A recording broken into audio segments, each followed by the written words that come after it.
On va parler politique à présent. Toujours aucun Premier ministre à l'horizon. L'attente commence à se faire longue. Vous n'avez pas le nom, Toujours. Moi non. Vous l'avez, Olivier d'Artigol? Non, personne ne l'a. Écoutez, personne ne l'a autour de la table. Ce délai n'est pas sans conséquence puisque le budget qui fixe les dépenses et les recettes de l'État pour 2025 a lui une date butoir, Olivier d'Artigol, ça vous le savez.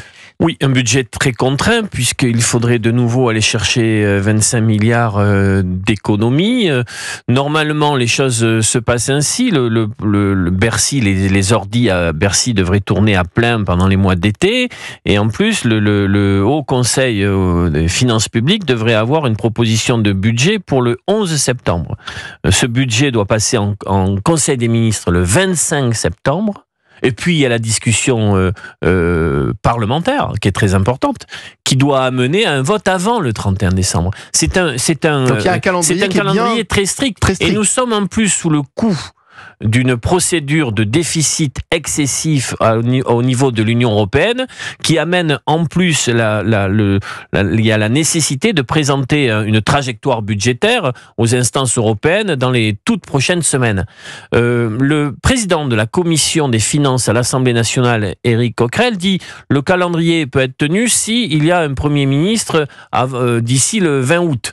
Sinon, après, on tombe dans un agenda qui peut paraître quasiment impossible. » On sait par ailleurs que le ministre des Finances démissionnaire a travaillé à un scénario budgétaire et à Bercy, ils commencent à porter l'idée que de toute manière, quel que soit le gouvernement, ils seront tenus de rester dans les clous de ce qui est aujourd'hui travaillé. Sauf que ça pose un problème concernant la vie démocratique.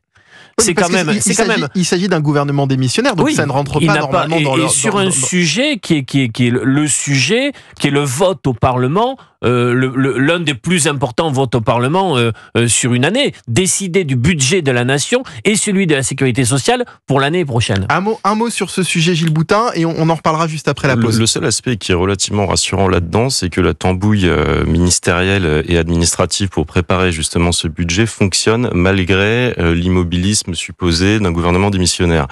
Maintenant, comme vous le dites, soit on peut dire que ça dépolitise cet exercice, soit c'est le gouvernement sortant qui finalement l'emporte, puisque d'après ce qu'on entend, pour l'instant, on est sur une espèce d'imitation du budget précédent, à ceci près qu'on serre encore plus la vis pour faire des économies. Donc ça veut dire que le futur gouvernement, effectivement, aura très très peu de temps pour imprimer sa marque, ça risque d'être symbolique, et vous avez raison de rappeler que de toute façon, à l'arrivée, on a des contraintes européennes qui font que les marges de manœuvre sont extrêmement réduites. Mais on va continuer de se poser la question quand même. Quelles pourraient être les conséquences pour le pays si le budget ne pouvait pas être voté en temps et en heure? Un scénario inédit dans la 5e République. On en parle dans un instant. 19h-20h. Mickaël Dorian.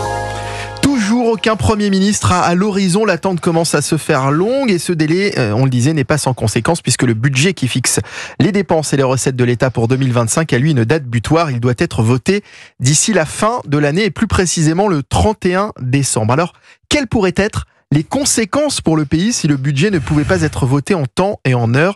Ça n'est jamais arrivé, je crois, dans la 5e République, Olivier d'Artigol. Non, vous avez raison de rappeler la date du 31 décembre. Alors ça a été prévu, on n'est pas en France dans un scénario à la shutdown, comme aux États-Unis, avec ce spectre chaque fois qu'on voit arriver dans les débats politiques américains, où on joue à se faire peur, ou qui amènerait à une paralysie budgétaire très importante. Oui, parce que c'est arrivé aux États-Unis, c'est-à-dire l'arrêt des opérations gouvernementales. Les fonctionnaires se retrouvent du jour au lendemain à ne plus être payés. Chez nous, ça peut pas de shutdown à la française, parce qu'il y a donc l'article 47 de la Constitution qui prévoit une procédure exceptionnelle pour assurer justement la continuité du financement de l'État. Pour résumer, l'État peut percevoir chaque mois 1/12 des recettes du budget de l'année passée. Alors bon, c'est un peu technique, mais c'est la manière dont cela est prévu. Mais il faut bien se dire le niveau de crise politique, parce que jamais, au grand jamais, on ne s'est posé cette question au cours des dernières années. Ce qui devrait amener quand même le président à hâter le pas, à accélérer pour désigner quand même dans les prochains jours un Premier ministre. Encore faut-il qu'il gagna une situation à l'Assemblée nationale qui ne l'expose pas à une censure.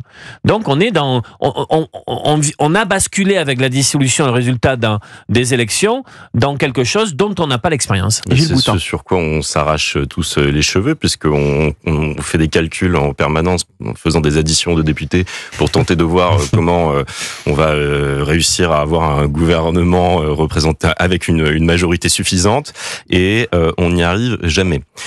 Donc la seule inconnue dans tout ça, et je dirais plutôt le non-dit politique, c'est comment un gouvernement de centre-droit, puisque c'est quand même l'hypothèse la plus raisonnable sur laquelle on peut s'orienter, va faire pour faire passer ces lois. Et nous en discutions. Pour moi, le non-dit, c'est le rôle du RN dans tout ça. Bien sûr.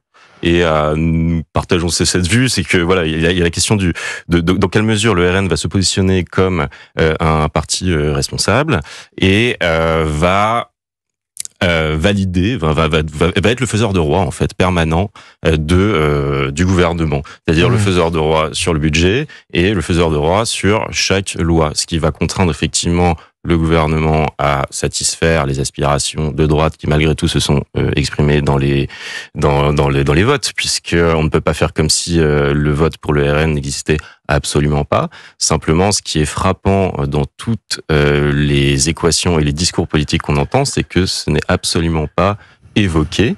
Mais ce sont des équations, et vous le disiez, Gilles Boutin, des équations totalement impossibles, puisqu'on ne sait pas de quel gouvernement est-ce qu'on parle aujourd'hui. Et clairement, c'est certain, parce que là, c'est sur une hypothèse. C'est ça. Après, si on part sur l'hypothèse de gauche, on peut être encore plus certain que ça sera ingouvernable. Oui. La liste, elle continue de s'allonger. Lucie Castet, Xavier Bertrand, Bernard Cazeneuve et maintenant Valérie Pécresse. Est-ce que le président de la République n'essaie pas de brouiller les pistes, Gilles Boutin ? Je pense qu'il adore faire ça. Ça, c'est certain.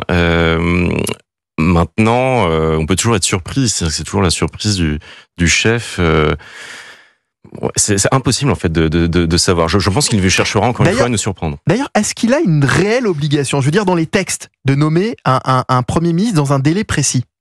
Alors, le gouvernement est démissionnaire de mémoire depuis le 17 juillet, puisqu'il fallait que les ministres députés puissent aller voter pour assurer l'élection de Gaël Braun-Pivet au perchoir le lendemain.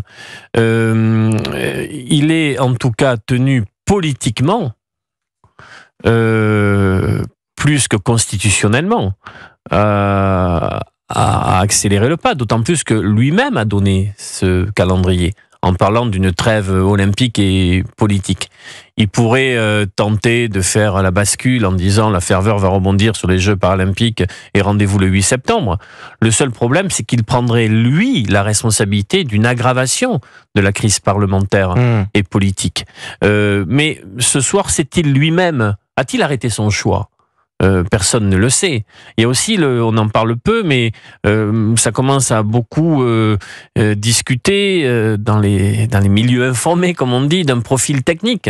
Peut-être d'une ancienne personnalité, de la Cour des comptes, ou de la Banque de France, que sais-je, pour essayer... Parce qu'en réalité, tout est possible. Est-ce qu'il ne pourrait pas même nommer finalement quelqu'un de la Macronie ? Dans les faits, il a le droit de le faire aussi. Alors oui, mais il a quand même dit, et Gérald Darmanin a beaucoup insisté là-dessus sur la dernière période, qu'il fallait, il y a quand même une défaite aux européennes, il y a une défaite aux élections législatives, il a quand même, dans l'un des critères qu'il a énoncé dans ses prises de parole publiques, notamment sur son interview télévisée, qu'il fallait que ce Premier ministre donne un parfum de cohabitation.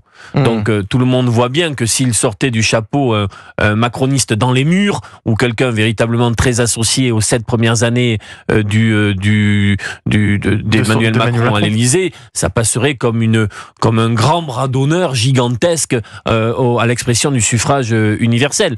Je pense qu'il ne va pas faire ça.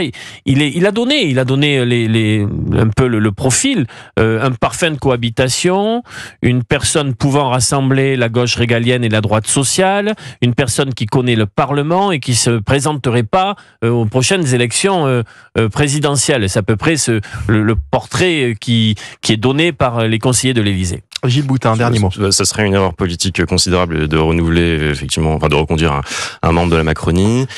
Simplement derrière...